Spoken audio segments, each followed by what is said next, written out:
Patay sa pamamaril ang isang tindero ng pandesal. Diyan po yan sa San Fernando City sa Pampanga.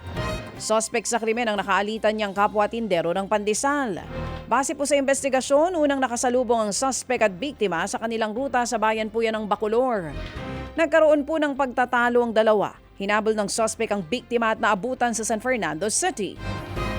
Doon niya na po ito pinagbabaril ng 3 beses. Hindi pa nga dyan nakontento ang suspect. Hinampas niya ang ulo ng biktima sa kalsada at 5 ulit na pinukpok ng bato. May mga nakakita pero walang umawat sa suspect dahil nagbanta daw itong idamay ang sino mang makikialam. Tinutugis na po sa ngayon ang nakatakas na suspect. Samantala mga kapatid, isinailalim po sa restrictive custody ang 2 pulis na aksidente daw na nakabaril ng sibilyan. Diyan naman po yan sa Tacurong City sa Sultan Kudarat. Sa inisyal na investigasyon, may kabarilan ng mga pulis na suspect sa pagnanakaw ng mapadaan po ang biktimang sakay ng kotse. Doon na po ito tinamaan ng bala. Nadala naman sa ospital ang biktima pero namatay din kalaunan. Dinisarmahan na rin ang mga pulis na nananatili po sa Tacurong City Police Station.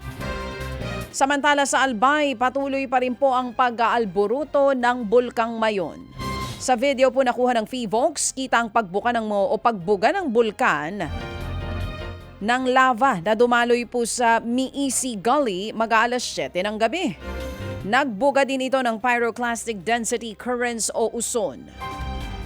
Nakapagtala po ng higit 300 rockfall events. Ito na ngang ika-146 na araw ng pag-aalboruto ng Bulkang Mayon.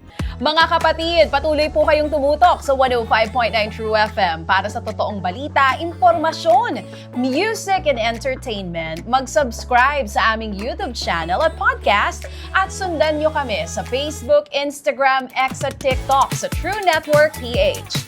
Bisitahin din po ang aming official website, truefm.ph. At panoorin din kami sa True TV Signal, Channel 19. Kami po ang 105.9 True FM. Laging true sa'yo, kapatid.